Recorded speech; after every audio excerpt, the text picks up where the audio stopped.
بسم اللہ الرحمن الرحیم الرحمن الرحیم الحمد للہ وکفا وسلام علی عبادہ الذین اصطفى اما بعد. عزیز طلبہ، فقی قواعد کے دروس کا سلسلہ جاری ہے اور آج اس سلسلے کی کلاس نمبر 15 ہے. جیسے ہم نے گزشتہ کچھ کلاسز سے یہ اپنے ان دروس کا دوسرا حصہ شروع کیا ہے، فقی قواعد کا تطبیقی جائزہ، اور اس حوالے سے ہم نے تقریباً 3 فقی قواعد کا مختصر سا جائزہ آپ کے سامنے پیش کیا تھا.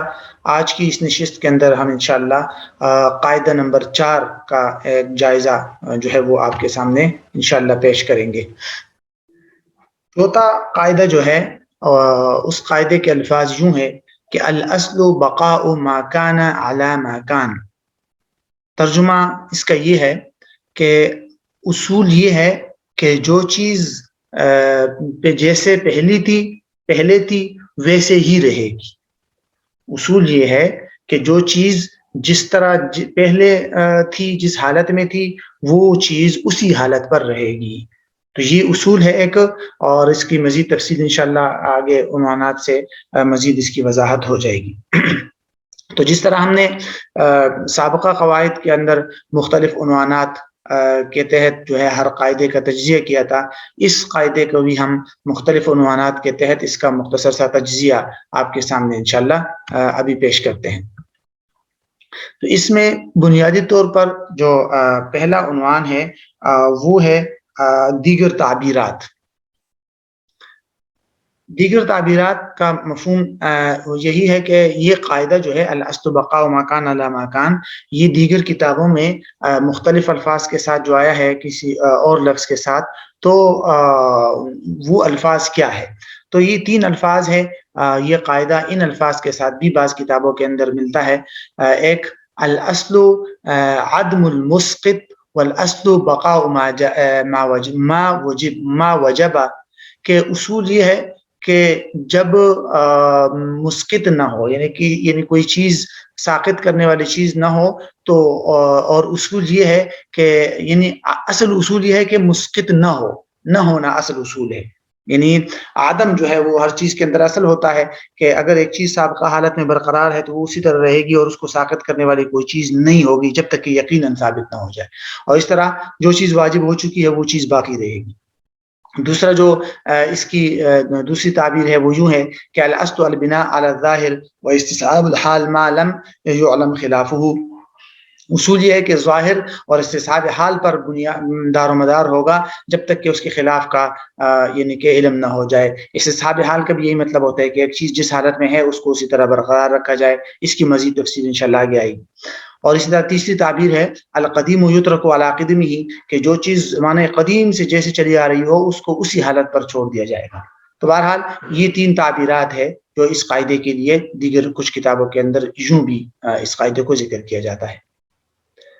دوسرا عنوان اس قاعدے کا ہے الفاظ کی وضاحت. اس قاعدے میں باقی الفاظ تو قابل وضاحت نہیں ہے، ظاہر ہے، البتہ ایک لفظ ہے الاصل. اس لفظ کی کچھ وضاحت جو ہے وہ ضروری ہے. یہ جو لفظ الاصل ہے اس کی جمع آتی ہے اصول، اور اس کے لغوی معنی آتے ہیں اساس اور بنیاد. یعنی ما یبتنى علیہ غیرہ، وہ چیز جس پر دوسری چیز کی بنا رکھی جائے تو اس چیز کو اصل کہتے ہیں. جیسے گھر کے لیے جو بنیادیں ہوتی ہے وہ اصل ہے، کسی مسئلے کی دلیل کو بھی اصل کہتے ہیں. اور اس کے علاوہ بھی یہ مختلف معنی کے لیے استعمال ہوتا ہے. یعنی یہ لفظ اصل جو ہے وہ راجحن کے معنی میں بھی استعمال ہوتا ہے. اسی طرح حالت قدیمہ کو بتانے کے لیے بھی لفظ الاصل استعمال ہوتا ہے، دلیل کے معنی میں استعمال ہوتا ہے، قاعدہ اور قانون کے معنی میں بھی استعمال ہوتا ہے. تو یہاں اس قاعدے کے اندر لفظ الاصل جو ہے وہ قاعدہ اور قانون کے بارے میں استعمال ہوا ہے کہ قاعدہ اور قانون یہ ہے کہ جو چیز ایک مرتبہ جیسے ثابت ہو چکی ہو وہ اسی حالت پر برقرار رہے گی.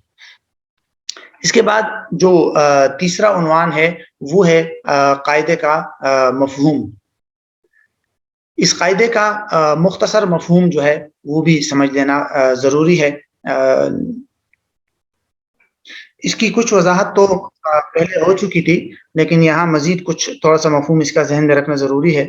اس قاعدے کا مطلب یہ ہے کہ کسی چیز کی جو حالت یا جو حکم زمانے ماضی میں ثابت ہو چکا ہو، خواہ وہ نفی کی صورت میں ہو یا اس بات کی صورت میں، تو اس حالت اور حکم کو موجودہ زمانے میں بھی باقی رکھا جائے گا.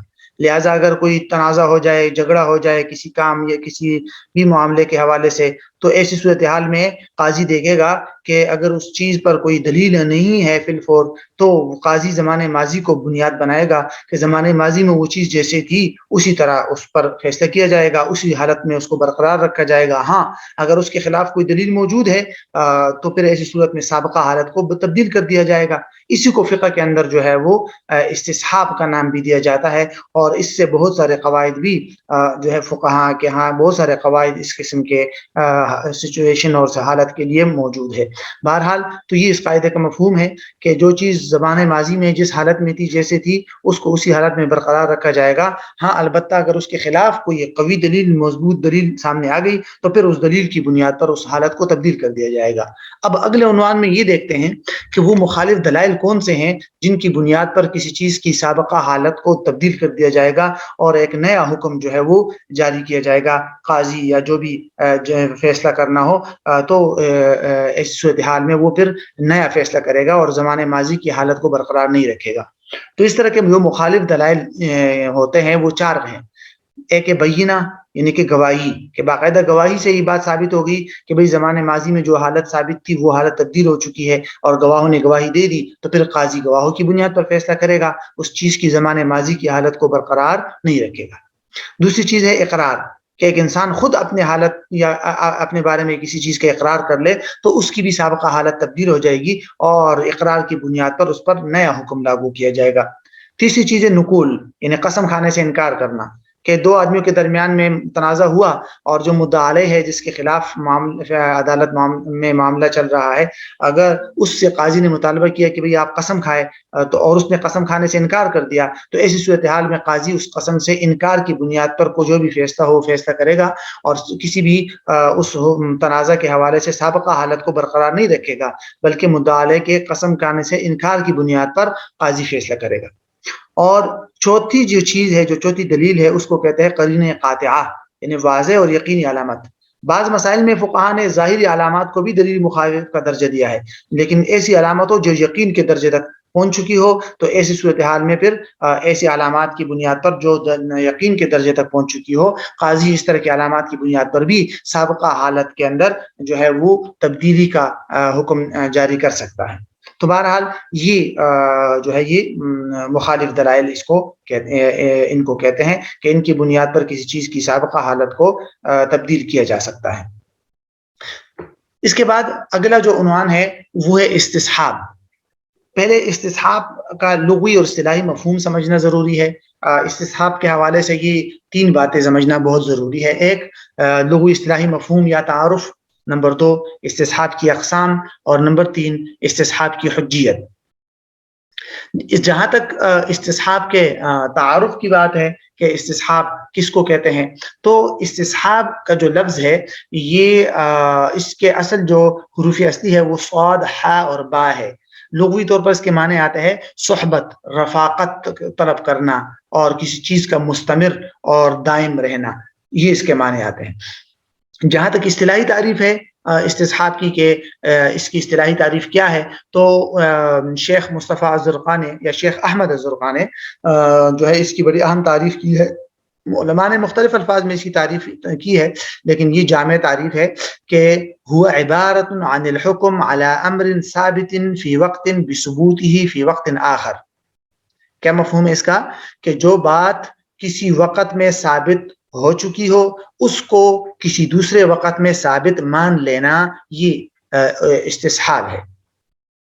ٹھیک ہے کہ ایک بات ایک وقت میں، خواہ ماضی میں ہو، حال میں ہو، جیسے بھی ہو، لیکن ایک وقت میں ایک معاملہ ثابت ہو چکا ہو تو اسی معاملے کو کسی دوسرے حالت میں، کسی دوسرے زمانے میں اسی طرح برقرار رکھنا، اس پر وہی حکم لاگو کرنا، یہ استصحاب کہلاتا ہے. ٹھیک ہے، تو یہ ہے بنیادی طور پر استصحاب کا مفہوم.